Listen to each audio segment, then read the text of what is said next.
سيد الأنبياء والمرسلين أما بعد فأعوذ بالله من الشيطان الرجيم بسم الله الرحمن الرحيم قال الله تبارك وتعالى في القرآن المجيد والفرقان الحميد يا أيها الذين آمنوا إذا قمتم إلى الصلاة فاغسلوا وجوهكم وأيديكم إلى المرافق وامسحوا برؤوسكم وأرجلكم إلى الكعبين صدق الله المولانا العظيم وصدق رسوله النبي الكريم الأمين ونحن على ذلك لمن الشاهدين والشاكرين والحمد لله رب العالمين بلغ العلا بكماله كشف الدجى بجماله حسن جميع خصاله صلوا عليه وآله يا صاحب الجمال ويا سيد البشر بوجهك المنير لقد نفد القمر لا يمكن الثناء كما كان حقه بعد خدا بزرگت بھی قصہ مختصر. پیارے آقا مدینے والے مصطفیٰ صلی اللہ علیہ وآلہ وسلم کی بارگاہ میں درود و سلام کا نذرانہ پیش کرنے کی بے شمار فضیلتیں اور برکتیں ہیں. حضور نبی کریم صلی اللہ علیہ وآلہ وسلم نے حدیث مبارکہ میں درود و سلام پڑھنے کی بے شمار فضائل بیان فرمائے ہیں. ایک حدیث پاک کے اندر آپ صلی اللہ علیہ وآلہ وسلم نے ارشاد فرمایا جو بندہ دن اور رات میں میری طرف محبت اور شوق کی وجہ سے تین مرتبہ درود و سلام پڑھتا ہے رب تعالیٰ کی ذات پہ حق ہے کہ اس بندے کے دن اور رات کے گناہ معاف فرما دے. درود و سلام پڑھنا کوئی بہت زیادہ مشکل کام نہیں. اب 3 مرتبہ دن میں پڑھے 3 مرتبہ شام میں پڑھے اور بڑے محبت اور شوق کے ساتھ تو فضیلت یہ ہے اللہ تعالیٰ اس کے دن اور رات کے گناہوں کو معاف فرما دیتا ہے.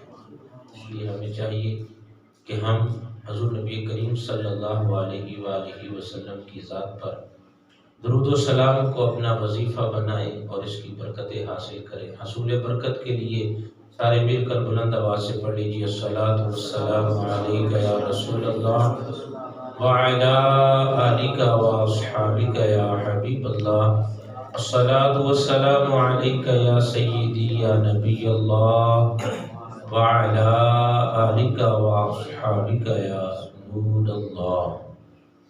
پیارے اور محترم اسلامی بھائیوں اور بزرگوں، آج کا جو ہمارا جمعۃ المبارک کا اس مختصر سے بیان کا موضوع ہے وضو کے فقہی مسائل.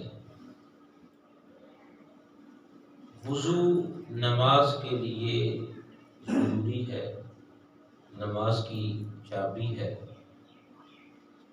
یعنی نماز کی جو شرائط ہیں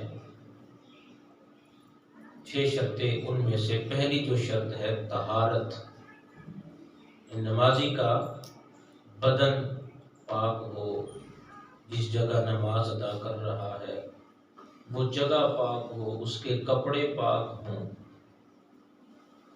اب اس میں جب انسان کا بدن پاک ہے، کپڑے پاک ہیں، تو نماز پڑھنے کے لیے اس نے وضو کرنا ہے جسے طہارت صغریٰ کہا جاتا ہے. بغیر وضو کے نماز ادا نہیں ہو سکتی. وضو ضروری ہے، نماز کے لیے شرط ہے.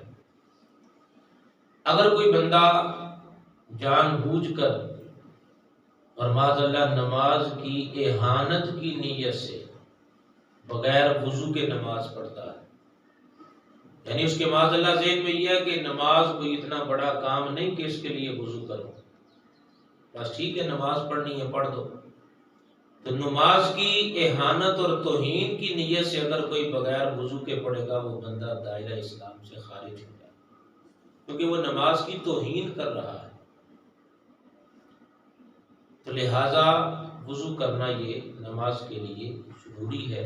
اللہ تبارک و تعالی قرآن پاک میں وضو کے متعلق ارشاد فرماتا ہے، فرمایا کہ جب تم نماز کے لیے کھڑے ہو تو کیا کرو، فَاغْسِلُوا وُجُوهَكُمْ، اپنے چہروں کو دھو، وَأَيْدِيَكُمْ إِلَى الْمَرَافِقِ، اور اپنے ہاتھوں کو کوہنیوں سمیت دھو، وَامْسَحُوا بِرُؤُوسِكُمْ، اور اپنے سروں کا مسح کرو، وَأَرْجُلَكُمْ إِلَى الْكَعْبَيْنِ، اور اپنے پاؤں کو ٹخنوں سمیت دھو، ٹخنوں تک دھو۔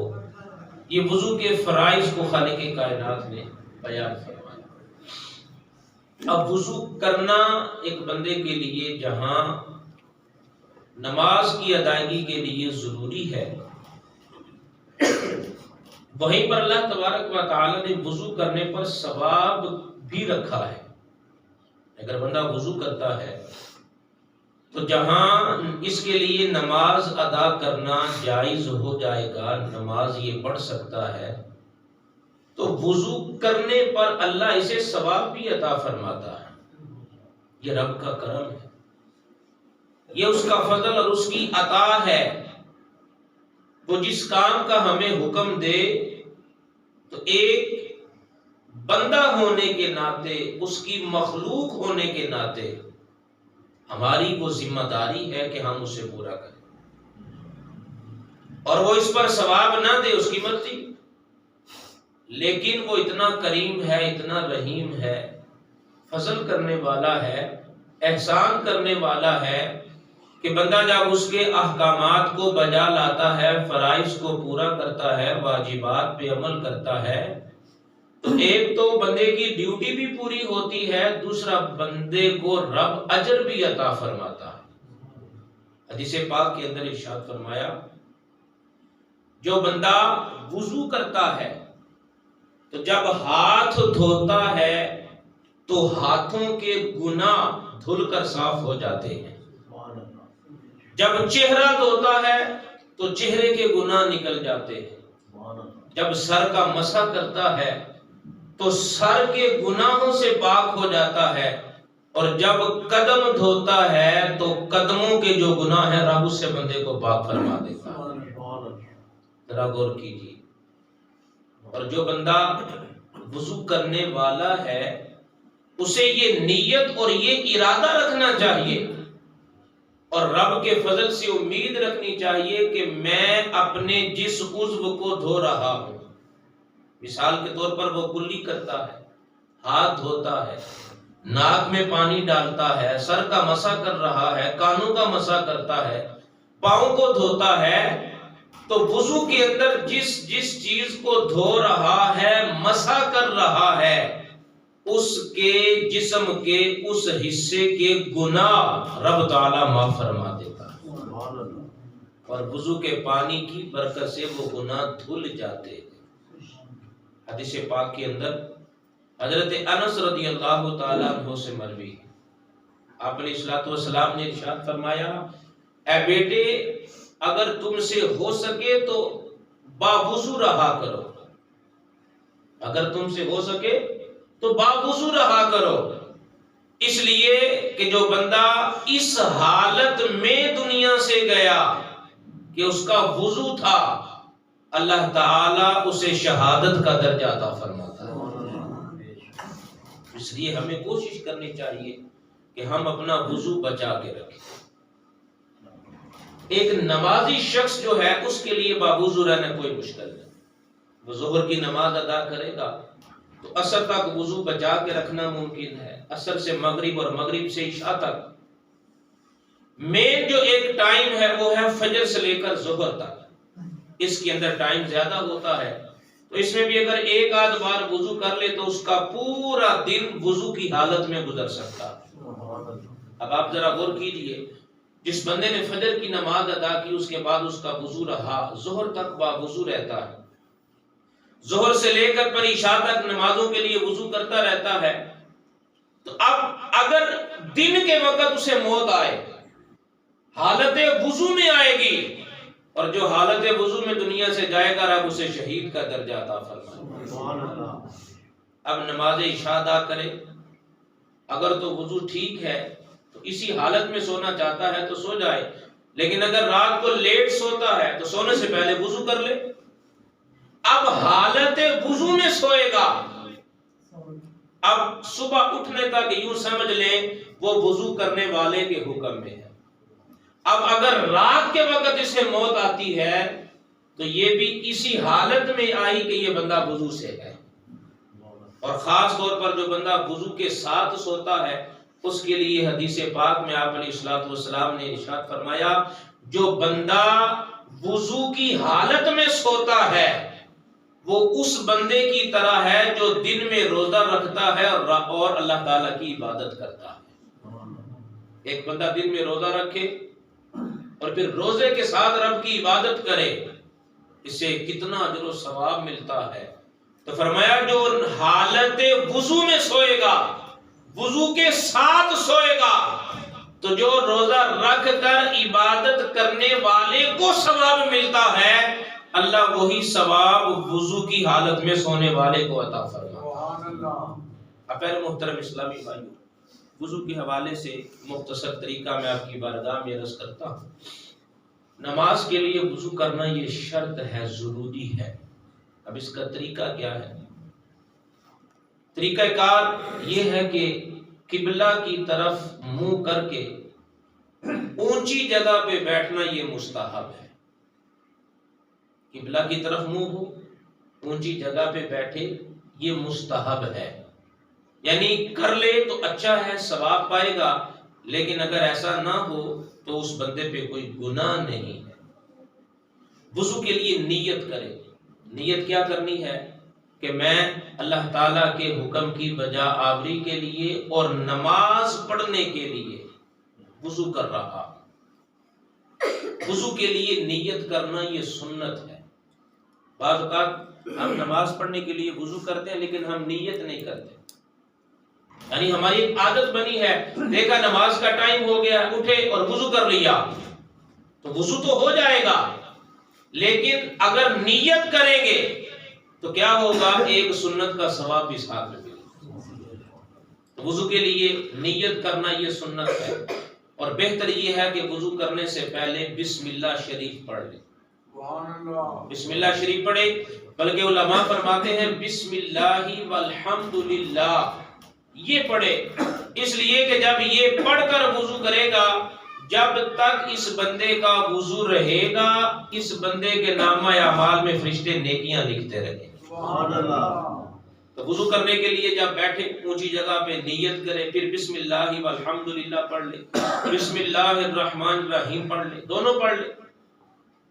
اور ایک روایت کے اندر یہ بھی آیا جو بندہ بسم اللہ شریف پڑھ کے وضو کرے گا تو اس کا پورا بدن پاک ہو جائے گا، سبحان اللہ۔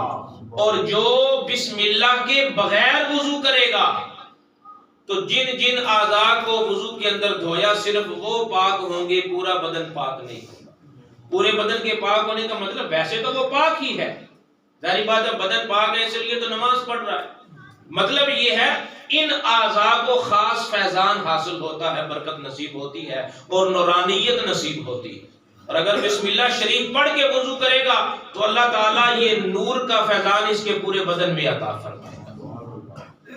اب اس نے سب سے پہلے ہاتھ دھونے ہیں، ہاتھ دھونے کے بعد یہ کیا کرے گا؟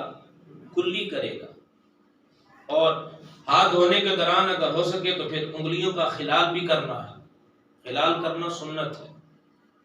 کلی کرنی ہے 3 بار، اور اس کلی کے اندر یہ خیال رکھنا ہے کہ منہ کے اندر والا جو حصہ ہے یہ مکمل طور پہ اچھی طرح اس کو دھونا ہے، یعنی اوپر نیچے آگے پیچھے جو ہے وہ مکمل طور پر پانی پہنچنا چاہیے، یہ سنت ہے۔ 3 بار کلی کی جائے گی اور اس کے بعد 3 بار ناک کے اندر پانی چڑھانا ہے۔ اب ناک کے اندر پانی کہاں تک چڑھانا ہے؟ یہ ہمارے ناک کا جو نرم حصہ ہے، اگر آپ اس کو اوپر انگلی یوں لے کر جائیں گے تو آگے سخت ہڈی نظر آئے گی، یہ محسوس ہوگی۔ یہ نیچے نرم حصہ ہے، یہاں پہ سخت ہڈی ہے، تو یہ جو سخت ہڈی ہے یہاں تک وضو کے اندر 3 بار پانی چڑھانا یہ سنت ہے. 3 بار پانی چڑھانا یہ سنت ہے. تو 3 بار سیدھے ہاتھ میں پانی لینا ہے اور یوں ہم نے ناک کے اندر پانی چڑھانا ہے. اب اس کے اندر ناک میں پانی چڑھانا یہ آسانی سے نہیں چڑھے گا. ایسا نہیں کہ ہم یوں کریں گے تو ناک میں پانی چڑھ جائے گا، بلکہ اس کے لیے طریقہ کار یہ ہے ہم پانی کو ناک کے قریب کر کے اسے تھوڑا سا سونگیں. اس طرح سونگا جاتا ہے نا، اس طرح کر کے. تو جب سونگیں گے تو پانی پھر ناک کے نتنوں کے ذریعے اوپر تک چڑھ جائے گا. یوں اس طرح ہم نے یہ سنت ادا کرنی. ٹھیک ہے. عام طور پہ یہ ہوتا ہے جب جلدی میں وضو کرتے ہیں تو پھر یوں کر کے وہ جلدی سے سنت ادا نہیں ہوتی. ناک پانی میں جو ہے وہ پانی ناک میں یہاں تک نہیں پہنچتا اور سنت ادا نہیں ہوگی. وضو تو بہرحال ہو جائے گا لیکن سنت کا ثواب نہیں ملے گا. اس کے بعد 3 بار اپنا چہرہ دھونا ہے. یہ بڑی اہم اور ضروری چیز ہے. خاص طور پر اگر ہم اپنے وضو کو چیک کریں تو صحیح بات یہ ہے، اس میں کوئی مبالغہ نہیں، صحیح بات یہ ہے کہ ہم چہرہ پورا نہیں دھوتے.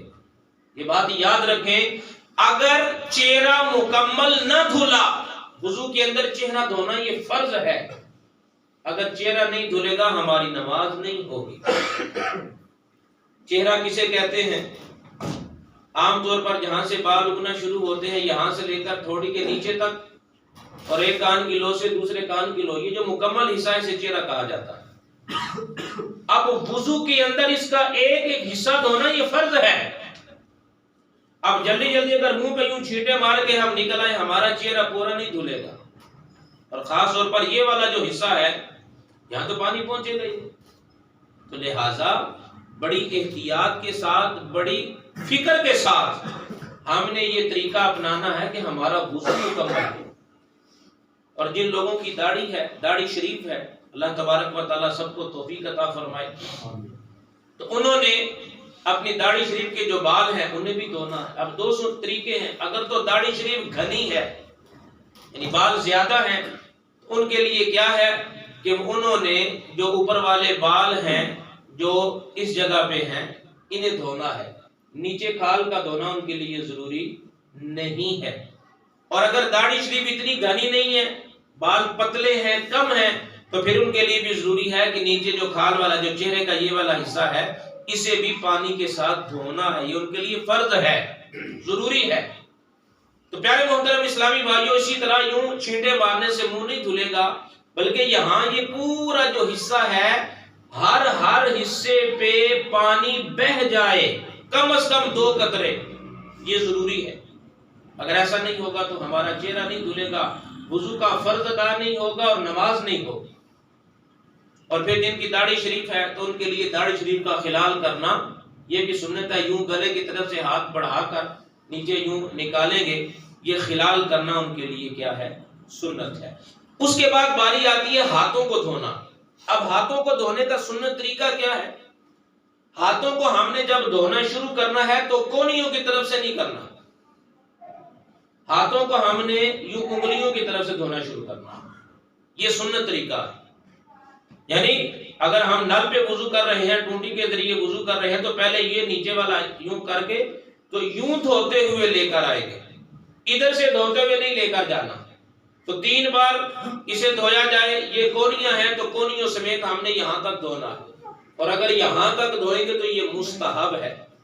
روایت کے اندر آتا ہے بندہ جب قیامت والے دن آئے گا تو اس کے جو وضو والے اعضاء ہوں گے وہ نور ہوگا، ان سے نور نکلے گا اور وہ نور کی طرح چمک رہے گا. حدیث پاک میں اس بات کی ترغیب دلائی گئی کہ اپنے نور کو زیادہ کرو. یہاں تک دھوئیں گے وضو ہو جائے گا، لیکن مستحب یہ ہے کہ اوپر تک دھوئیں تاکہ جب قیامت والے دن آئے تو ہمارے جسم کا زیادہ حصہ چمک رہا. تو 3 مرتبہ یہ سیدھا ہاتھ دھونا ہے بازو سمیت، اور پھر اسی طریقے سے 3 مرتبہ بایاں ہاتھ دھونا ہے بازو سمیت. اس کے بعد پیارے محترم اسلامی بھائیوں، ہم نے سر کا مسح کرنا ہے. سر کے مسح کا طریقہ کیا ہے کہ ہم جو ہے وہ پانی لیں اور پھر اس کو بند کر کے نل کو بند کرنا ہے. یہ ایک خاص طور پہ مسئلہ ہے. جب ہم سر کا مسح کرتے ہیں اور ٹوٹی کے ذریعے وضو کر رہے ہیں نل کے ذریعے، تو جب سر کا مسح کیا جاتا ہے ہم نل بند نہیں کرتے. اب ہمیں سر کا مسح کرتے ہوئے 2-3 سیکنڈ تو لگ جائیں گے اور وہ پانی مسلسل بہ رہا ہے, پانی ضائع ہو رہا ہے. یہ اسراف ہے اور اسراف کبیرہ گناہ ہے. خاص کر کے سردیوں میں اس میں یہ صورتحال ہے کہ پانی گرم نکالنے کے لیے ہم جب نل کھولتے ہیں نا تو وہ پائپ میں پانی ٹھنڈا ہوتا ہے, ہم کہتے ہیں ذرا پانی گرم آ جائے. اب وہ ٹھنڈا جتنا بھی پانی ہے وہ سارا ضائع ہو رہا ہے. امیر اہل سنت دامت برکاتہم العالیہ فرماتے ہیں اگر آپ نے پانی گرم نکالنا ہے تو وہ یوں کیجئے, وہ ٹھنڈا پانی کسی برتن میں نکال لیں اور وہ برتن میں نکال کے رکھ لیں, بعد میں کسی استعمال میں آ جائے گا, ہنڈیا میں استعمال ہو جائے گا, پینے کے استعمال میں آ جائے گا, لیکن اسے ضائع نہ کریں. یہ اسراف ہے جو کبیرہ گناہ.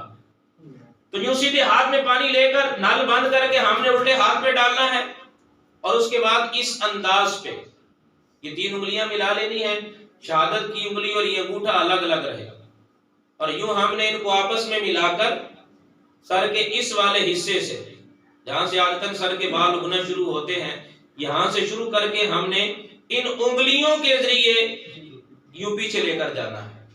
ہتھیلیاں جدا رکھنی ہیں, یوں اس طرح پیچھے لے کر جائیں گے اور پھر جب واپس لے کر آنا تو یوں ہتھیلیوں کے ذریعے ہم واپس لے کر آنا. پھر شہادت کی انگلی سے کان کے اندر والے حصے کا یہ چنگلیاں ان سوراخوں کے اندر اور انگوٹھوں کا یہ والا جو حصہ ہے اس کے ذریعے ہم کانوں کے پیچھے والے حصے کا مسح کریں, اور پھر یہ والا جو انگلیوں کا حصہ ہے اس کے ذریعے ہم نے گردن کا مسح کرنا ہے. یاد رکھیے گردن یہ پیچھے والا حصہ ہے, یہ گلا ہے, گلے کا مسح نہیں کرنا, گردن کا مسح کرنا. تو گردن کا مسح یوں پیچھے سے ہوگا, بعض حضرات یوں کرتے ہیں, یہ طریقہ نہیں. گردن کا مسح یہ ہے, یہ پیچھے سے مسح کرنا ہے, گلے کا مسح نہیں کیا جائے گا. اور اس کے بعد پھر جب پاؤں دھونے کی باری آئے گی تو پھر ہم نے پہلے سیدھے پاؤں کو 3 مرتبہ دھونا ہے اور پھر الٹے پاؤں کو 3 مرتبہ دھونا ہے. اب اس کے اندر پاؤں دھونے کا بھی جو سنت طریقہ یہ ہے وہ ہم نے انگلیوں سے شروع کرنا ہے. انگلیوں سے شروع کر کے ہم ٹخنے کی طرف آئیں گے. پہلے انگلیاں دھونی ہے پھر اوپر ٹخنے کی طرف آنا ہے. دونوں پاؤں میں ٹخنے سے نہیں دھونا شروع کرنا, پہلے انگلیوں سے دھو کر پھر ٹخنے کی طرف آئیں گے. اسی طرح 3 مرتبہ دائیں اور پھر 3 مرتبہ بایاں جو ہے وہ پاؤں دھونا ہے, اور انگلیوں کا خلال کرنا یہ مستحب ہے. اس کا طریقہ کار کیا ہے کہ یہ ہم نے جو چھوٹی ہاتھ کی جو چھوٹی بائیں ہاتھ کی جو چھوٹی انگلی ہے, دائیں پاؤں کی جو چھوٹی انگلی ہے وہاں سے شروع کرنا ہے. فرض کریں یہ دایاں پاؤں ہے تو یوں ہم نے خلال کرنا شروع کرنا ہے, اور پھر اسی ہاتھ سے جو بایاں پاؤں ہے اس کے انگوٹھے سے شروع کر کے چھوٹی انگلی تک لے کر جائے گی, یعنی یوں ترتیب سے لے کر جانا ہے. تو یہ طریقہ کار ہے وضو کا. پیارے محترم اسلامی بھائیوں, ایک انتہائی اہم مسئلہ مسجد کے اندر جو وضو کرتے ہیں ان کے لیے, جب ہم وضو خانے سے وضو کر کے مسجد کی طرف آتے ہیں تو ہمارے ہاتھوں پہ, ہماری داڑھی شریف پہ, چہرے پہ تری ہوتی ہے, قطرے ٹپک رہے ہوتے ہیں. یہ بات یاد رکھیے, اب جو پانی ہمارے جسم پہ ہے یہ پانی مستعمل ہو چکا ہے. پانی مستعمل ہونے کا مطلب کیا, یہ استعمال ہو گیا ہے, اور مستعمل پانی کو مسجد کے فرش پر گرانا مکروہ تحریمی ہے. مستعمل پانی کو مسجد کے فرش پہ گرانا, جب ہم وضو خانے سے وضو کر کے فوراً مسجد میں آ رہے ہیں, اگر قطرے ٹپک رہے ہیں یا ہم یوں کر کے ہاتھ صاف کر رہے ہیں اور پانی مسجد کی دری پہ گر رہا ہے, مسجد کے فرش پہ گر رہا ہے, یہ گناہ ہے. تو لہذا جب ہم نے آنا ہے تو ہم اچھی طرح انہیں پونچھ لیں, ہاتھ مار لیں. اگر تولیے وغیرہ سے صاف کرتے ہیں تب بھی جائز ہے, لیکن یہ ہے کہ وضو کی کچھ نہ کچھ تری باقی رکھنی چاہیے کہ جب تک وہ تری رہے گی, وہ ذکر کرے گی, ثواب ملتا رہے گا. اس میں یہ ہے کہ ہم اتنا ہاتھ مار لیں, داڑھی شریف کو صاف کر لیں کہ قطرے جو ہے وہ مسجد کے فرش پر نہ گئے, ورنہ یہ مکروہ تحریمی ہے, گناہ کا کام. اس سے ہم نے بچنا ہے. اور خاص طور پر پاؤں دھوتے ہوئے, سردیاں ہیں, سردیوں میں جلد خشک ہو جاتی ہے, اور اگر ہم جلدی جلدی وضو کریں گے نا تو صحیح طرح پانی نہیں بہے گا. تو لہذا اس کا طریقہ کار یہ ہے جس عضو کو بھی دھونا ہے ساتھ میں ہم ہاتھ مارتے رہیں. اس سے کیا ہوگا, وہ جو خشکی ہے ختم ہوگی. اسی طرح پاؤں کو دھوتے ہوئے اور پانی اچھی طرح پہنچے گا. وگرنہ وہ بندے جو اپنی ایڑیوں کو صحیح طرح نہیں دھوتے, سرکار علیہ الصلوۃ والسلام نے حدیث پاک میں فرمایا ویل للاعقاب من النار, وہ ایڑیاں جو صحیح طرح نہیں دھوئیں گی آگ سے ان کے لیے ویل نامی عذاب ہوگا. ویل ایک وادی کا نام ہے اور اس وادی میں ان لوگوں کو عذاب دیا جائے گا جو وضو میں اپنی ایڑیاں صحیح نہیں دھوتے تھے. اس چیز کا خیال رکھا جائے. اب دو مسئلے عرض کر کے اور بعد میں اپنے بیان کو اختتام کی طرف لاتا ہوں. پیارے محترم اسلامی بھائیوں, عام طور پر سردیاں ہیں, ہم گرم پانی کا استعمال کرتے ہیں وضو کے لیے یا غسل کے لیے. بعض کا ٹب میں پانی لیا جاتا ہے, گرم پانی لے کر ہم اس کے ذریعے پھر وہ مگ کے ذریعے غسل کرتے ہیں. پانی کتنا گرم ہے یہ چیک کرنے کے لیے بعض اوقات اس میں انگلی ڈالی جاتی ہے, چیک کیا جاتا ہے پانی گرم ہو گیا یا کتنا گرم ہے. اب یہ ایک انتہائی اہم مسئلہ ہے. جو گھر میں یوں ٹب کے ذریعے نہاتے ہیں یا بڑے برتن کے ذریعے نہاتے ہیں, اگر انہوں نے پانی چیک کرنے کے لیے اپنی انگلی ڈالی اس کے اندر اور ہاتھ دھلا ہوا نہیں ہے, وہ پانی سارے کا سارا بیکار ہو جائے گا, پانی مستعمل ہو جائے گا. اب اس پانی سے نہ وضو ہو سکتا ہے اور نہ اس پانی سے غسل ہو سکتا ہے. اگر چیک کرنا ہے تو پہلے ہاتھ دھو لیجیے, صرف ہاتھ دھو لیں, کیونکہ اب یہ ہاتھ دھل چکا اور اب آپ ڈالیں گے تو پانی خراب نہیں ہوگا. لیکن جب بغیر دھلے ہاتھ آپ اس کے اندر ڈالیں گے تو پانی سارے کا سارا مستعمل ہو جائے گا. اب بھلے اسے جب وہ استعمال کرتے رہیں, اگر وہ بندہ اس پہ غسل فرض تھا تو اس کا غسل ادا نہیں ہوا اگر اس حالت میں غسل کرے.